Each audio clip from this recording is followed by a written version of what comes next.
Amém? Vamos fazer uma leitura da palavra de Deus? É um salmo. Esse salmo é um salmo de Davi. O salmo 62, né? A letra é dele, mas a música é de um cidadão com nome bonito chamado Jedutum. É o nome do músico. Jedutum, olha aqui, não vai colocar esse nome do seu filho, não. O Jedutum fez a música, mas a letra é do Davi. E geralmente os salmos do Davi expressava muito o momento dele, o que ele estava vivendo, o que ele estava passando, o que ele havia passado. Era a inspiração que ele pegava nas experiências que ele estava tendo com Deus. E vocês sabem que isso dá muita inspiração quando você tem a sensibilidade para pegar as experiências com Deus para transformar em alguma coisa escrita, né? E ele fez isso. E eu peguei um pouco do salmo, vamos lá, pegamos do versículo 5. Vamos ler junto, vamos lá. Somente em Deus, ó minha alma, espera silenciosa, porque dele vem a minha esperança. Só ele é a minha rocha e a minha salvação, e o meu alto refúgio. Não serei jamais abalado. De Deus depende minha salvação e a minha glória. Estão em Deus a minha forte rocha e o meu refúgio. Ele falou: confia nele, ó povo, em todo tempo, derramai perante ele o vosso coração.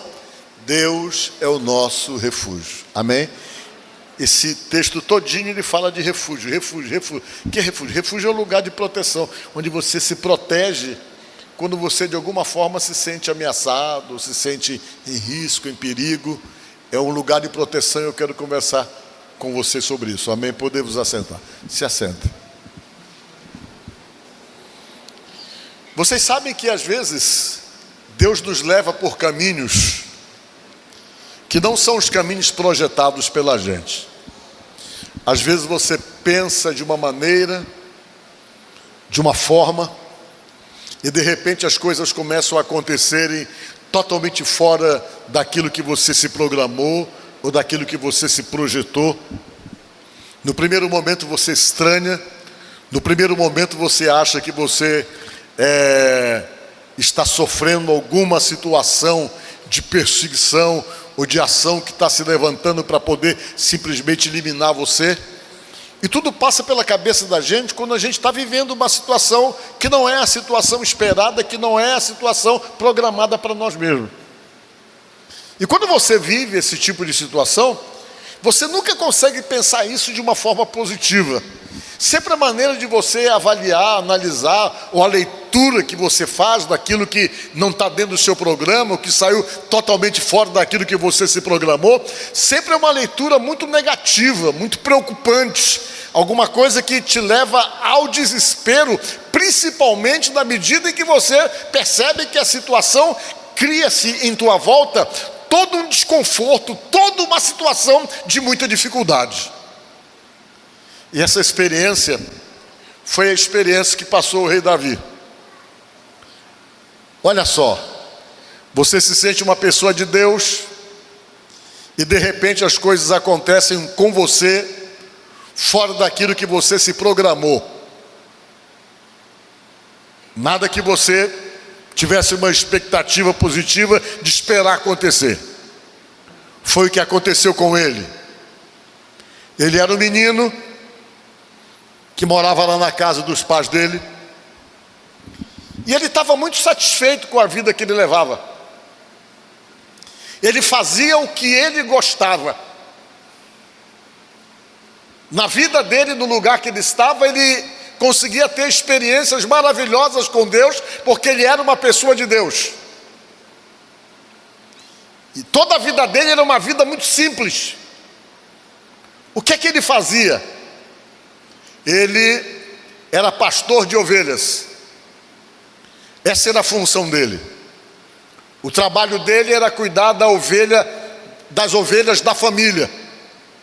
Naquela época, as pessoas, para poderem ter comida em casa ou terem a proteína, Era necessário que as pessoas guardassem essa proteína e criassem essa proteína em casa, senão eles não tinham como consumir proteína. E todas as famílias tinham geralmente uma criação de ovelhas. Quando eles precisavam para poder comer ou consumir proteínas, aquilo estava lá no pasto exatamente que eles matavam e alimentavam toda a família.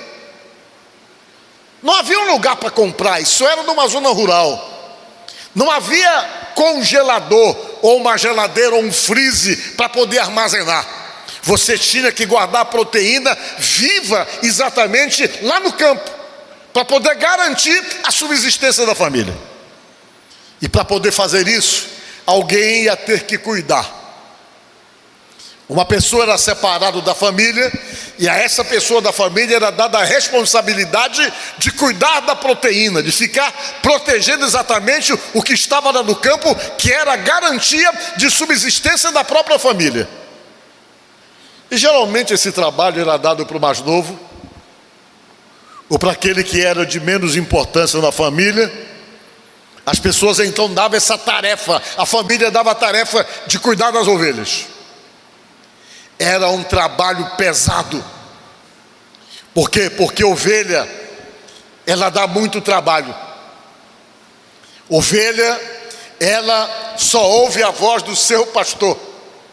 Se outra pessoa tentar tomar o lugar dele para cuidar das ovelhas, as ovelhas não conseguem realmente identificar o chamado que não foi o chamado do pastor. Ovelha não tem noção de perigo.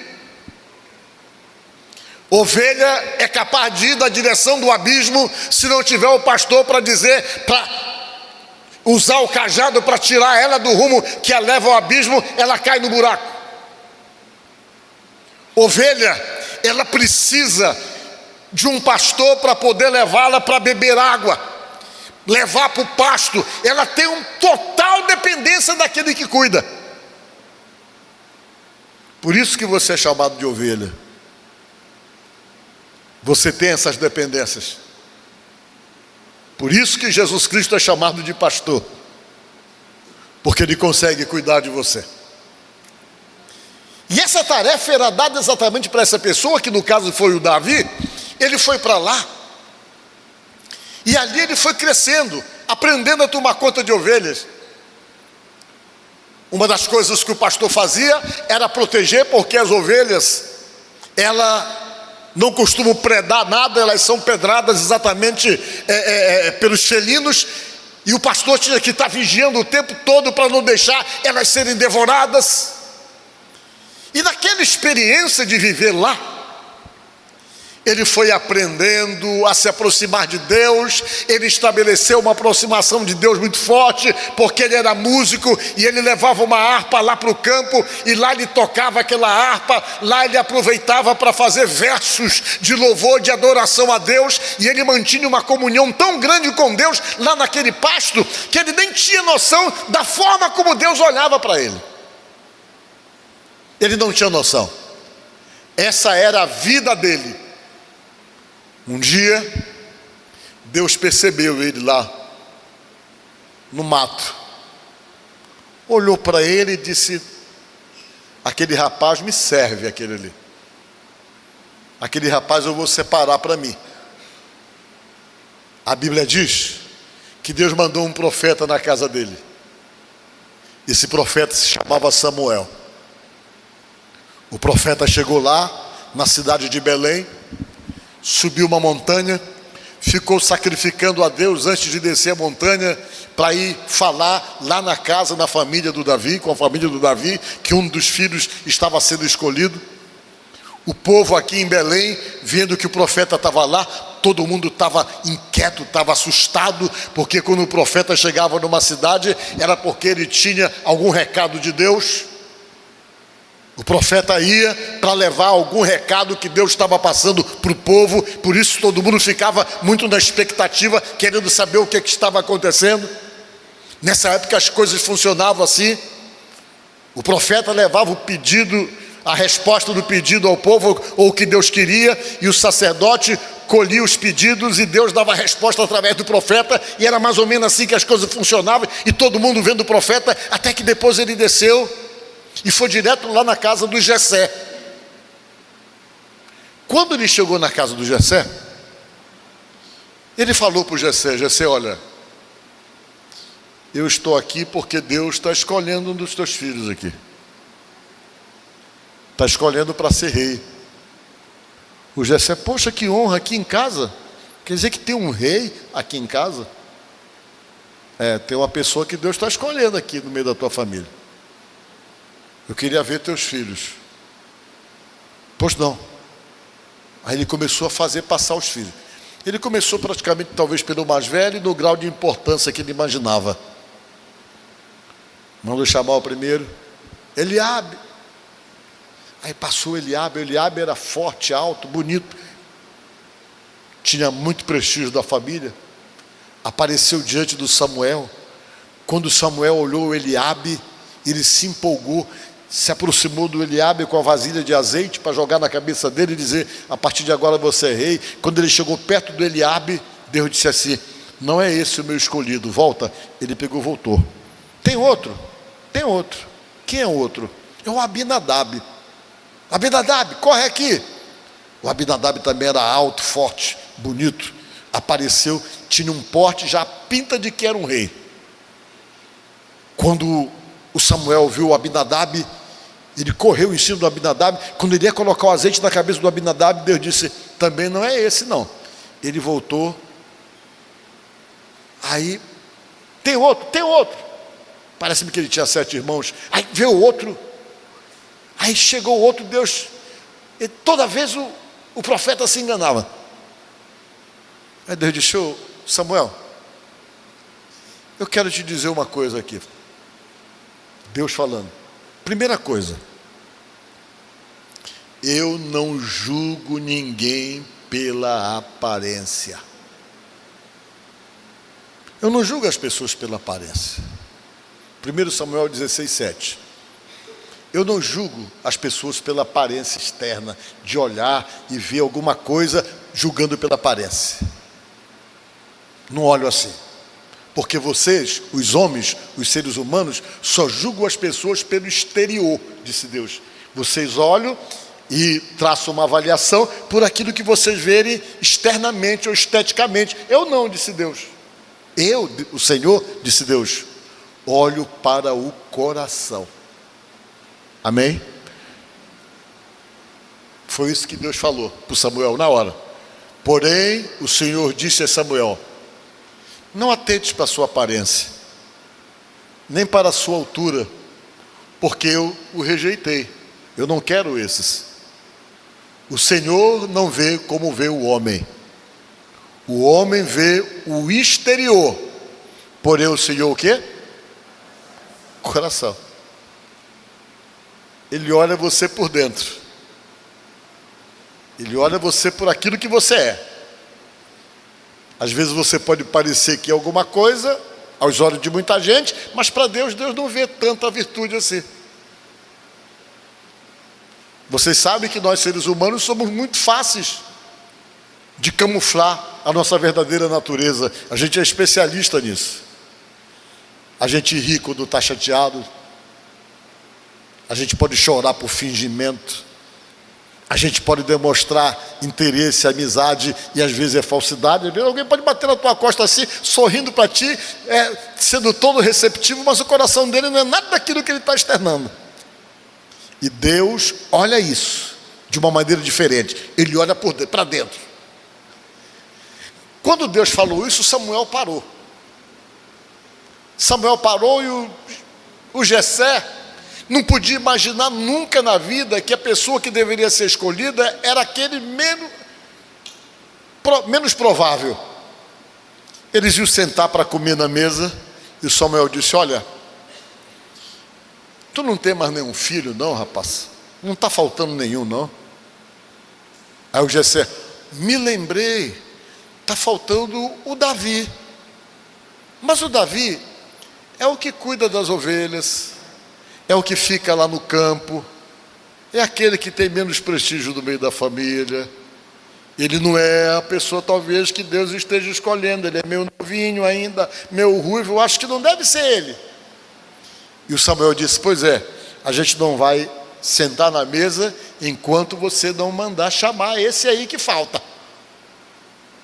E alguém foi lá, chegou no campo e gritou: Davi, o teu pai te chama.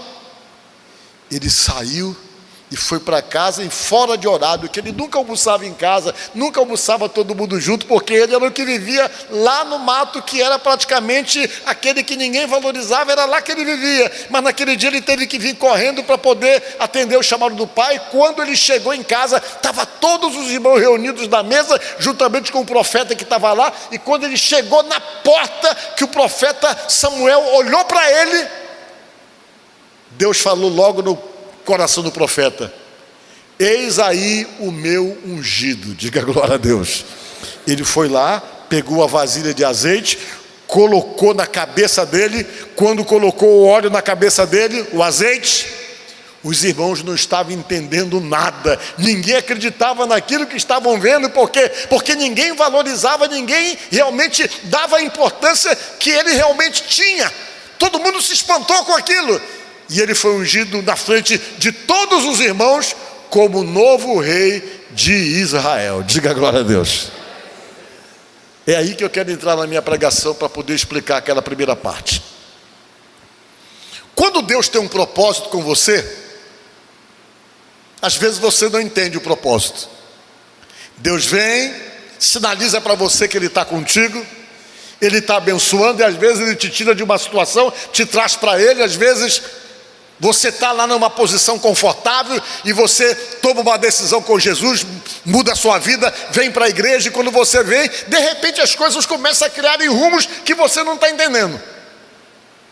Algumas coisas começam a dar errado, outras coisas Deus vai desconstruindo para tentar construir outras coisas. E muitas vezes, quando Deus tem um projeto e um plano para poder levar você para esse plano, Ele tem que desconstruir um monte de coisa na tua vida. E para você, a desconstrução de coisas pode parecer uma falta de bênção para a tua vida, porque você não está entendendo nada, porque Deus não vai te colocar dentro de um projeto dele se você não estiver preparado para isso.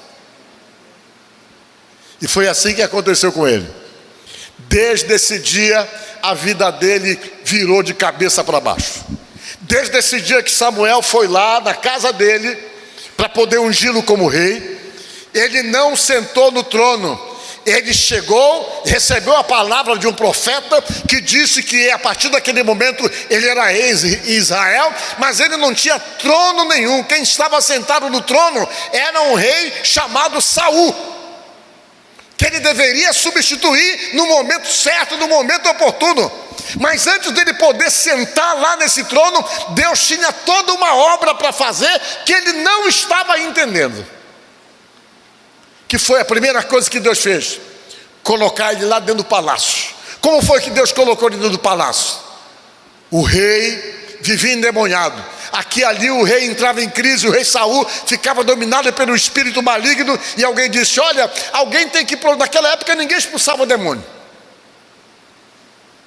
A expulsação de demônio começou com Jesus. Antes de Jesus, você não vê no Velho Testamento, na Bíblia, ninguém que tinha autoridade para expulsar demônio. As pessoas lidavam com o demônio de outra forma, tentavam acalmá-lo, amenizá-lo. E alguém disse assim: o que é que nós vamos fazer com a situação do rei? Nós temos que encontrar alguém que toque uma harpa ungida para ele poder se aliviar e se livrar dessa opressão maligna. E alguém disse: eu conheço alguém que toca harpa muito bem. Quem é? É o filho do Jessé. Ele é músico. Um garoto que ele tem lá chamado Davi. E a estrutura do rei foi atrás dele: ô menino, nós estamos precisando de você para ir tocar harpa para o rei lá. Só que o Jessé não era um músico, ou seja, o Davi não era um músico qualquer. Ele era um músico ungido. Diga glória a Deus. Quando você é um músico ungido, o que você faz? Você leva a Deus para as pessoas. Quando você toca para Deus, que é na unção de Deus, na graça de Deus, o seu dedilhar já cria um processo de libertação na vida das pessoas. Quantas pessoas que às vezes se encontram com Deus ou se sentem aliviadas quando escutam um louvor a Deus por alguém cantado, usado por Deus. Quantas pessoas que às vezes simplesmente escutam o dedilhar de um músico em algum instrumento e aquilo traz um alívio para a alma. Por quê? Porque a música, quando ela é ungida, ela tem o poder de libertação. E esse homem tinha, o Davi. Ele tocava para Deus e havia unção no que ele fazia. Levaram ele para a casa do Saul. Quando o Saul ficava oprimido por aquele espírito maligno, ele aparecia com a harpa e começava a tocar os louvores com a harpa. E quando ele tocava a harpa, o demônio saía do corpo do rei. E Deus disse: aqui que você vai ficar para criar intimidade, aprenda. E ele ficou lá. Deus começou um processo de preparação. Deu para ele a oportunidade de derrotar o Golias,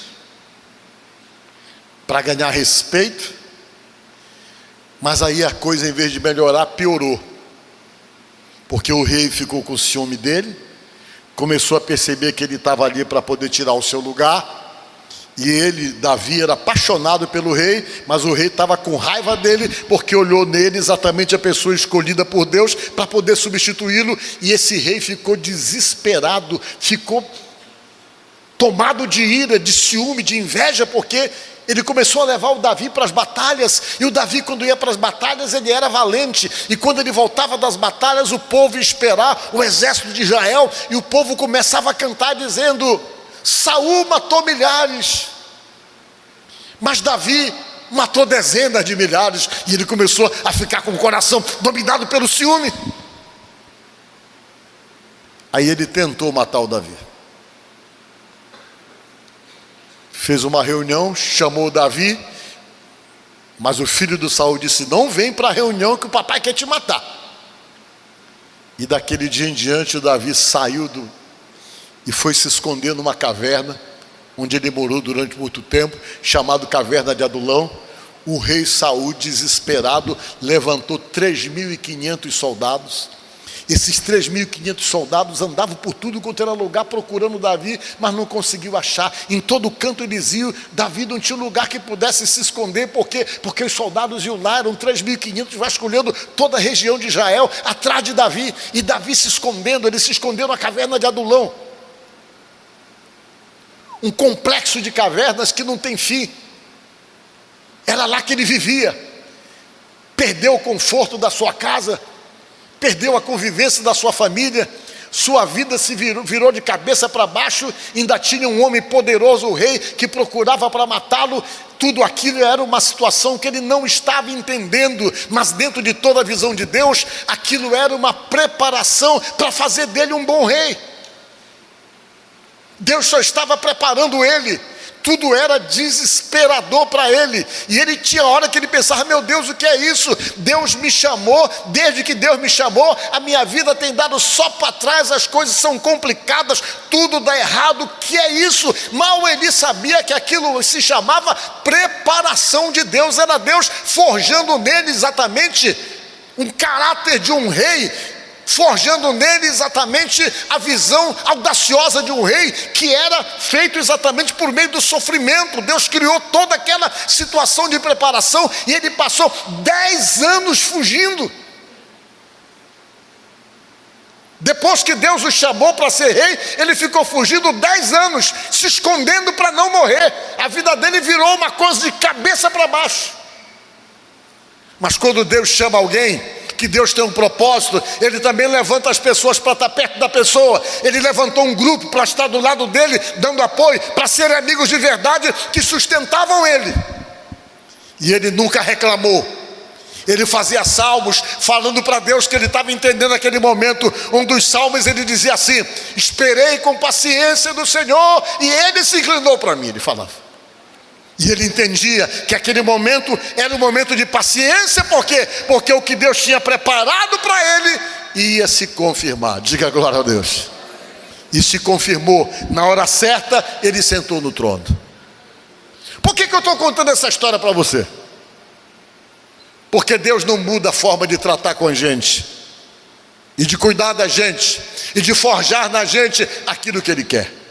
Talvez você esteja aqui Desde o dia em que Deus te chamou para alguma coisa, parece assim que as coisas têm pegado rumos contrários daquilo que você se programou.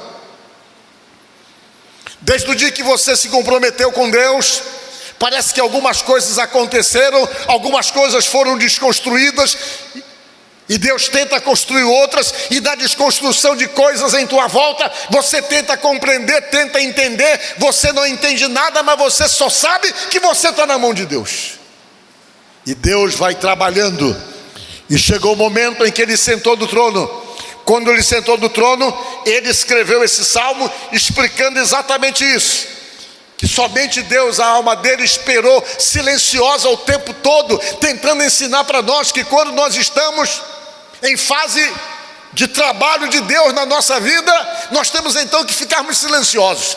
Se você está vivendo um processo no momento da sua vida em que Deus está trabalhando em você, que você não está entendendo nada, que você não está compreendendo nada, de repente as coisas estão indo para rumos opostos, para situações diferentes, se de repente na tua vida coisas estão sendo desconstruídas que você não está entendendo, fique silencioso e deixa Deus terminar a obra que Ele começou. Diga glória a Deus.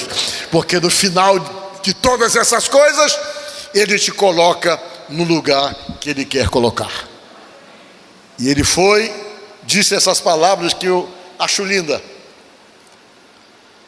Somente em Deus, ó minha alma, espera silenciosa, porque dele vem a minha esperança. É dele que eu estou esperando. Está tudo complicado, tudo de cabeça para baixo, mas é nele que eu tenho esperança.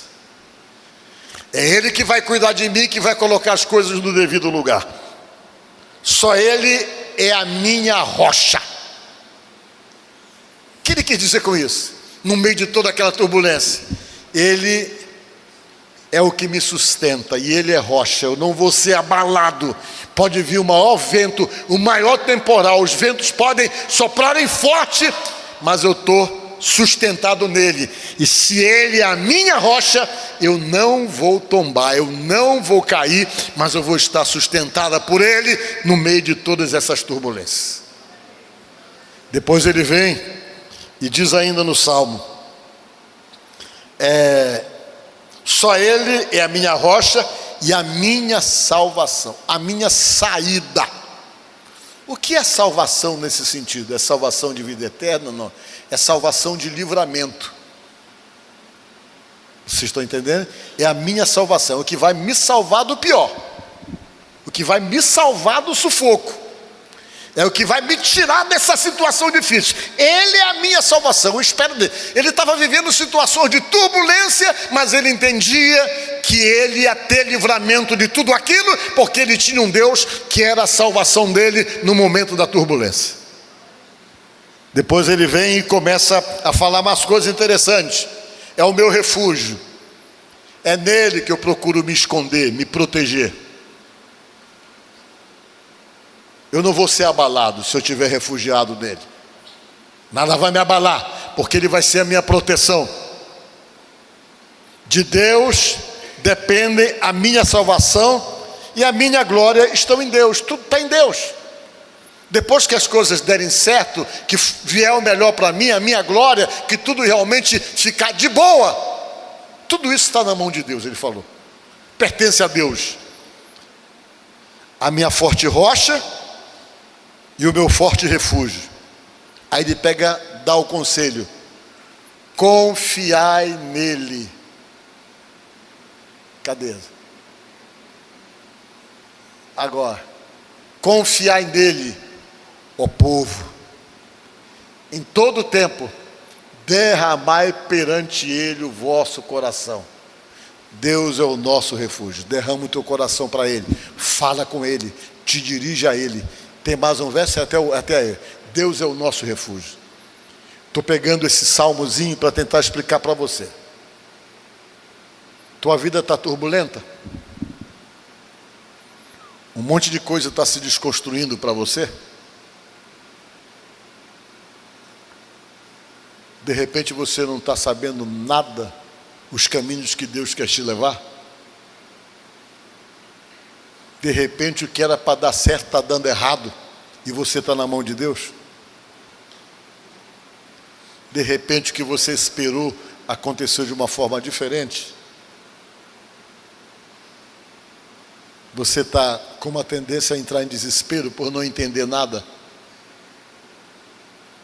Quem sabe você está aqui para pedir uma direção para Deus, porque a tua vida está acometida de tantas situações que você não está compreendendo nada. As coisas estão pegando rumos totalmente opostos de tudo aquilo que você se preparou para viver. Você está passando coisas que você nunca imaginou que passaria. Você está vivendo situações que jamais passou pela tua cabeça.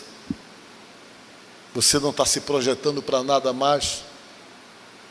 Você está sem expectativas positivas de nada. Todas as tuas expectativas, elas são negativas por conta de tudo que está acontecendo. Pois bem, você foi trazido aqui pelo Espírito Santo para que você ouvisse isso que você está ouvindo, que Deus é o teu refúgio, que Ele é o que pode te dar a sustentação para que você não seja abalado. Então nesta noite, ore a Ele. Davi ficou mais de 10 anos nessa espera. Que é isso, Deus? Eu tinha uma vida tão simplória lá no meu lugarzinho, eu estava feliz. O Senhor me tira de lá para quê? Para me colocar num trono que eu não tenho, uma glória que eu não tenho. Deus disse: espera, porque quando eu tenho um propósito com a sua vida, eu primeiro tenho que preparar você para colocar você onde eu quero colocar. Primeiro eu cuido de você. Primeiro eu te preparo, eu te lapido, eu te melhoro, para te colocar onde eu pretendo colocar. E isso tem um tempo. É esse tempo do quê? O tempo do trabalhar de Deus na nossa vida. Não entra em desespero com o que você não está entendendo. Não reclama, não murmura, não questiona, não desanima, não xinga, nada. Faz como Ele, fica silencioso. Diga glória a Deus. Ele falou que ele ficou silencioso, ficou calmo. Deixa Deus agir. Então que nesta noite, tudo aquilo que você não está entendendo, tudo aquilo que de repente foi desconstruído na tua vida, como foi desconstruído na vida dele, está dentro de um propósito de Deus. Então Deus está preparando você para alguma coisa que você na frente vai saber o que é. Amém? Então deixa Deus trabalhar em você. Desarme. Se desarme, Deus trabalha. Você se refugia nele, Ele vai dar paz no teu coração, e o que você de fato não está entendendo, você vai entender, porque Ele vai fazer, porque você se colocou na mão dele, e Ele que está trabalhando para poder fazer aquilo que Ele quer. E às vezes o que Ele tem sempre é maior do que aquilo que você quer para você. A Bíblia que diz isso. A Bíblia diz uma coisa interessante, que ora, aquele que é poderoso para fazer infinitamente mais de tudo aquilo que pedimos ou pensamos. Vê esse verso aí. Conforme o seu poder que opera em nós, ali. Quando o poder dele começa a operar em você, o que você pensa ainda é pequeno em comparação ao que ele pensa ao teu respeito. Diga glória a Deus. Então é maior de tudo aquilo que você pensa. Se o poder dele está agindo na tua vida, espera, porque o que ele tem é maior do que tudo aquilo que você se projetou para você mesmo. Amém? Vamos ver se a gente acha esse verso. Ora, aquele que é poderoso para fazer, olha só. Vamos ler junto, vamos lá. Ora, aquele que é poderoso para fazer infinitamente mais do que tudo quanto pedimos ou pensamos, conforme o seu poder que opera em nós. O que Deus tem para você, você só vai entender, como entendeu Davi, quando ele chegou no trono. É da mesma forma que Deus continua operando e agindo e tratando com as pessoas ainda nos dias de hoje. Amém? Que Deus te abençoe, no nome de Jesus.